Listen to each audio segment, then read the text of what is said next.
You're listening to the Running Up the Score podcast. We've had some news in Big D. Dallas Cowboys, Ezekiel Elliott pushes down a security guard. No. Obviously, you could tell he is totally wasted when this happens. Do I think it's egregious or just a terrible thing that he did and he did it so hard, this and that? No. I think it was just he was drunk. He got close to the guy. He kind of, tried to chest bump him kind of thing. And the guy just wasn't in the right, stance, I guess. And he just tumbled over. With this kid coming out and saying that he needs a formal apology and this and that, otherwise he's going to get sued, that's a joke. That's a joke. And, I mean, overall, listen, I get it. Ezekiel Elliott shouldn't be putting himself in these kind of situations, and I am the first one to say that. But it's also really, that's what we're going to make a big deal about? Well, it's a new world that we live in, Jerry. I mean, people are suing for everything. Just on my day-to-day life, I see everything and how people are going out there and throwing out that word a lot for every aspect of life. And again, it goes right back to the sensitivity of of everybody. But it's not everybody being soft. Well, just the country in general, and it's the way the world is changing. And I have come to agreement with it. There's no doubt, and it's understandable, I guess. Obviously, no one should be acting like that. No one should be putting their hands on another human being at that point. We need to all be civilized to some degree at some point. And obviously, say what you want about Elliott and putting himself in these situations, but there's no reason to put your hands on anybody. And if you can't do it when you're I'm about to say when you're hammered, because it's true. Clearly he was hammered and really, really drunk.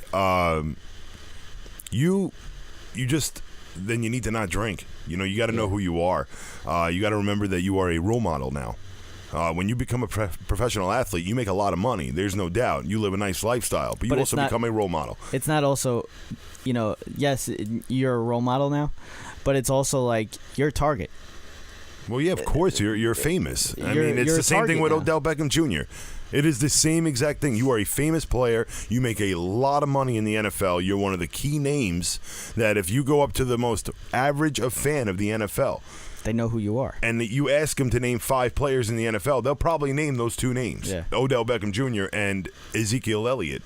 And these players got to realize that, you're right. You do have a target, but you got to know how to act. Yeah. You just need to know how to act. But that's what I'm saying. That's something that you learn from your, as a child. You're a target. When you're 25 years old, 30 years old, acting like this on both ends of these players. Absolutely. It just shows the lack of, the lack of maturity coming from these two players. That's the thing. It's you're a target, first of all. But also, when you put yourself in these situations, you're an even bigger target because now people just see money signs. That's all they see. This kid, if anybody else would have pushed him over, first of all, he probably wouldn't have been in handcuffs, and second of all, it would have been brushed over. But because it's Ezekiel Elliott, he's on. I just find that hard to believe. And you're right. I mean, the sue card, I think, is where you're right on that. But I mean, anyone. There's never a reason in this world at this point to ever be putting your hands on someone else. And it's called an assault. And honestly, legitimately, that's called being civilized. It all goes right back to that. Technically, he didn't put his hands on him. Technically. He put his shoulder into him. Yeah, he just kind of had his hands behind his back, and he kind of just nudged him. But, not to the point where... I can clearly see you trying to defend him. There's no defending this. There's just literally no defending this. You're right. The cameras are on him 24/7. You need to know that. I understand that, and I'm the first one to say this is not a situation that he should be putting himself into, especially with his past. Everything that's happened the last 2 or 3 years, it's come on, dude. You got to be a little bit smarter than that. There's been plenty of videos that he's out at a club popping bottles, this and that. There's nothing wrong with having fun. I'm not saying not have fun. I don't have a problem with that. It's just. But be civilized. You gotta you can tell that he's a little bit of a loose cannon. He's a little bit of a loose cannon, especially when he gets a little bit of alcohol in him. And that's a scary thing, especially. Get off it. And like that's the thing. Like, why are you putting yourself in this situation, especially when there's talks about you getting the highest paid running back contract? That's nonsense. You're a Dallas Cowboy. You got to do it. You're a Dallas Cowboy. And then there's also the other side of it. Like, what? You may Ezekiel Elliott you may not even get a contract. Van Der Esch just unsigned. Well, Van Der Esch, you still have for like 5 years before you have to, because he's. Now, how long do you think you're paying Elliott for? He's still on his rookie contract. And it's not 5 years, but how long do you think you're paying Elliott for? What, 3 or 4? $20 million a year. I mean, I'm a New York Jet fan. We pay our running back more than anyone else in the NFL right now, and I'm not the biggest fan of it. No, I'm not the biggest fan of it, but if you're gonna give Dak the contract that you're gonna give him, you have to give him. You have to give Zeke, a big contract because Zeke. But you don't get why because you're not acting. You're not acting this way at all off the field to deserve that money. I understand that, but he is the reason that Dallas Cowboys have been relevant the last 4 years. No, he's not. Your offensive line. I mean, you're one of these that are not understanding the trenches in the football. Like, that is a huge deal. I understand that. And Elliott is not the reason. Don't get me wrong. I love our offensive line. I love our defensive line now. But it also comes down to... Those are the ones that get paid. But it comes down to, if Ezekiel Elliott is not there, they're not at that... They're not a top team in the NFC. Because they're not a top team in the NFC right now either way with Dak Prescott. Garbage. I can't wait to play you this season. I can't wait to play the Dallas Cowboys. I don't know. You want to go? Well, I mean, I've been talking to a couple of the guys. Like I don't know if you're going to want to go to that game with me, man. One of the guys that I work with is a Dallas Cowboys fan. Another guy that I've worked with is a Dallas Cowboys fan. I'm trying to get something set up. Maybe we could get a running up the score kind of... live feed. Well, just kind of like a running up the score invasion, like and kind of get everybody, get like T-shirts made up and have everybody head to the game, get a whole crew. Yeah. Especially that the Cowboys coming into town twice. Look at you just realizing this on air. I did. And just really getting into it. I did. Let's get back to what we were talking about, about how Ezekiel Elliott is not going to be deserving of this money if he continues to get himself into trouble. I understand that. But he is the Dallas Cowboys right now. He is. Because you could see when he got suspended. Sorry, I was about to say Dak Prescott is, but I started laughing mid-sentence. Well, listen, I laughed too. I mean, that's the fact that we got to give him a huge contract is nauseating to me. It makes me wonder if you're going to sign Prescott, you're going to sign Elliott. Like, there are more important players on your roster that make the Dallas Cowboys. Well, you got to pay Jalen Smith. I think next year. That's got to happen. Yep. Van Der Esch is probably going to get paid in the next 2 or 3 years. These are guys you just paid ones. You just paid DeMarcus Lawrence, which had to be done because he's a dominant pass rusher. You have to do it because these are the guys that make differences. Yeah. Now, don't get me wrong. I think Elliott. You're right. Elliott does make a difference for the Cowboys. He's a very talented player. But when you act like this off the field, and obviously his best season was his rookie season. Yeah, but he led the league in rushing last year too. He was very good last year. It's like, he's been in the league 3 years. He's led the league 2 years out of that. And the other year that he didn't lead was in the top 5 and he missed 6 games. I'll tell you right now, I would not be, as a Dallas Cowboys front office, I wouldn't completely ignore the fact of trying to trade this man. I wouldn't. I know it sounds crazy. But you can get a lot of value. You can get a lot of value for the guy. You can get another running back. Ask Andy Reid about finding a running back. I never heard of Damian Williams a day in my life. Okay? Kareem Hunt. Never heard of him a day in my life. This guy creates products and productive. And it's all in the system. And it all comes back to the head coach. I really think that Garrett needs to go for you guys. I think 100%. It's been 100%, no doubt. 100%. nonsense going on between. He must know something about Jerry Jones because I'm confused. he's got blackmail. I'm confused as to why he's had a job for a very long time. And you know what? They might be very close. They might be good friends. Good friends like this. You know what it is? I understand. You know what it is? Jerry Jones loves the puppet. He loves playing the puppet. And you know what? Jason Garrett's the puppet. It's whatever Jerry Jones says, that's what's going to happen.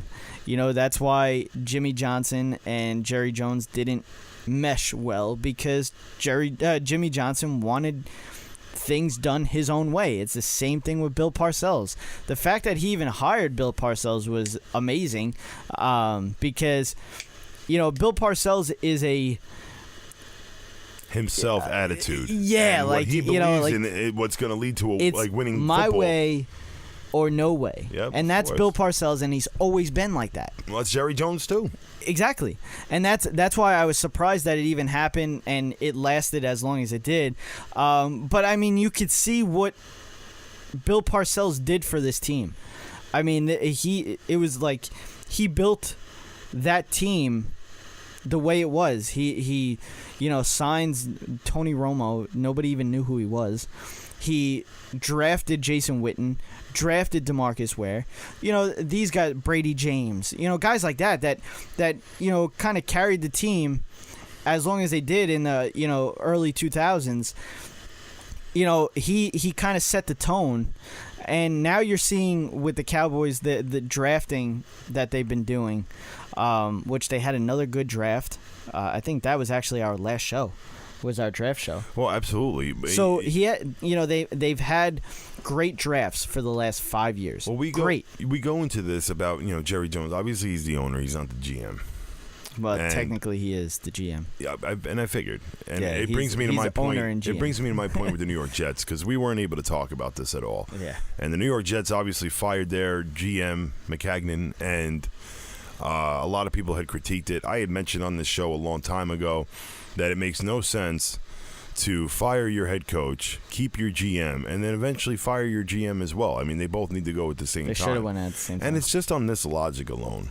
And this is what every fan's out there saying, and reasons why they could be laughing at the New York Jets. And it's understandable, talking about them being a clown of an organization at times. I'm a Jet fan. I just call them a clown of an organization because what they did in this situation was a disgrace. Now, you have to remember, when you're a GM, you hire a head coach. Now, when you fire your GM and you have a new head coach, now you're basically going up to Adam Gase at this point going, who are you friends with right now in the NFL? Well, that could be your boss, that you could work well together, because right now, whoever the GM's going to be, that's your head coach, whether you like it or not. And it could really take down a lot of potential, possibilities for the job, and a lot of good ones. So what the New York Jets did here was absolutely an utter disgrace. I had mentioned months ago that they should have traded their GM. They should have, fired their GM as well as their head coach. Bring in a new GM. Let that GM hire the head coach of their choice. And I'll be honest, I'm one of those. I completely agree with Adam Gase in this situation. People don't know the extended, exactly what had happened in the New York Jets draft. Apparently, Maccagnan didn't really take too much of input from his head coach, his newly acquired head coach, Adam Gase, which is an issue. He's your head coach of the football team. He is the most important, he's got the most important job in this entire organization right now. More important than the GM's job. Yeah. Getting this team together to win football games. And it was like Adam Gase had said when he first was hired. New York Jet fans will not care about any kind of turmoil or any kind of this nonsense if we win games. It goes right back to what I said about the Cleveland Browns. All this off-season nonsense will disappear if they start winning games. So, with the New York Jets right now and the hiring of their new GM, me personally don't care who it is at this point. You got to live and die by Adam Gase. I like the kind of attitudes he's brought into the locker room. He's got a certain mindset of what he wants his players to have. I mean, obviously there was issues with Landry and Adam Gase, and that's because Landry just has a above everybody else mentality. And I mean, there's different ways to go about it.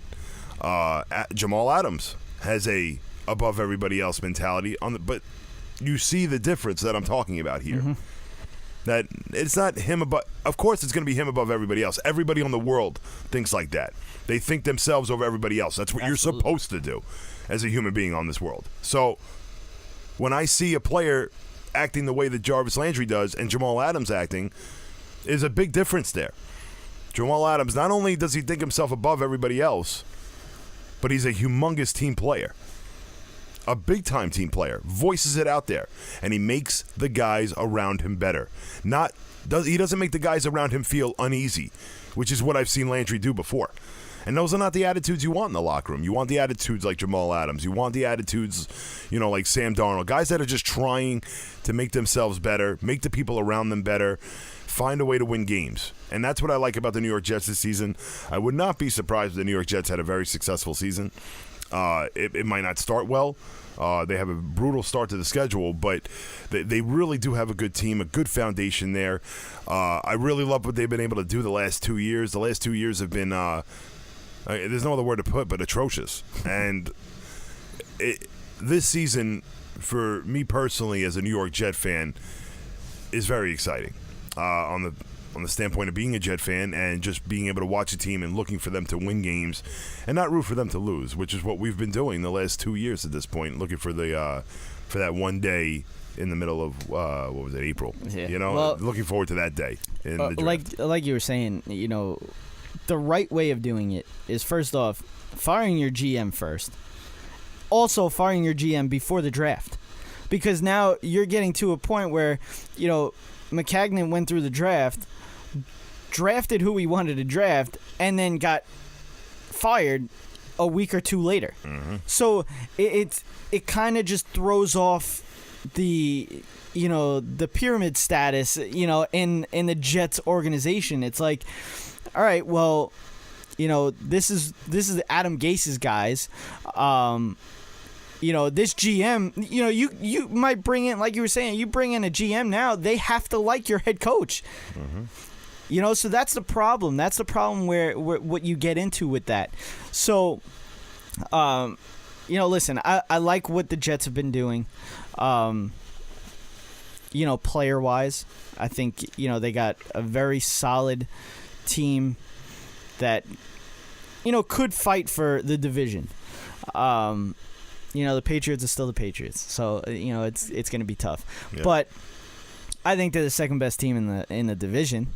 I've always said that I've liked Sam Darnold since he was drafted, and I think the Giants should have did it. And I'm just happy that they didn't. Me too. I'm just happy that they didn't. So, they got Daniel Jones now. I'll be honest. With that draft pick, it was really, really shocking. It was shocking. Yeah. No, it was shocking seeing Daniel Jones being drafted. Oh, yeah. As opposed to Josh Allen, and people want to critique that nonstop since the draft has ended. I wish we came on after. We got to see the draft pick while we were on the air, but I would have loved to critique it 2 days later or whatever it was going to be. I would have loved to, because we would have just listened to callers from all over New York radio, and I would have had them all recorded and put them on the show, and we just would have laughed. You get a lot of guys that will get frustrated and just lash out and don't know the facts behind it. I mean, I had spoken to you on the night of the draft, and I had explained to you that, playing for Duke University, you're not. Folks, if you want to call this show right now and name to me every single NFL player that went to Duke University, then I'm ready to hear it. I mean, call up whenever. I will legitimately, I'll be wide open to hearing it. There's not a lot of talent that goes to Duke, and part of that non-talent that goes to Duke is your offensive line. They don't get 5-star recruits like Haskins gets in Ohio State. No. People need to make that understanding that you can only do as much as you can work with the people around you. Football is a team game whether you like it or not. Of course you need a great quarterback, or you need a good quarterback, but you need a lot of talent. Like I had just spoken with you 2 minutes ago about the Dallas Cowboys. Yeah, you want to sign the big-time quarterback. You want to sign the big-time running backs, these big-time star players, Odell Beckham Jr. and Jarvis Landry and, I said Odell already, Ezekiel Elliott, all these big-time names. They don't mean nothing without the trenches in the NFL. They never will. And the one thing I'll even say that I'm upset about with the New York Jets is that I thought their offensive line could have taken one more step of an upgrade. But they weren't able to do that just yet. Why I think they'll be a mediocre team and not a great team. I hope they're great. I hope Sam Darnold is great with a mediocre offensive line. But if I saw Sam Darnold this season not have the best season, you'll see the media outlets all day long talk about, he had a setback, or he's not as good as everyone thought. And I'll be honest, these are going to go right over my head. They should go over everybody's head. Even the average fan that lashes out on the internet and lashes out on those radio shows, those talk shows, because these gentlemen don't know what they're talking about if they're going to sit there and say that Sam Darnold had a okay season on the basis that his offensive line did not produce. It's the same people that nonstop had nothing but negative things to say about the two-time Super Bowl winning quarterback, Eli Manning. And every Giant fan, even last year, wanted Eli Manning out. After we had a whole debate here about when Geno Smith went in, I thought the entire Giants fan base was going to go in chaos.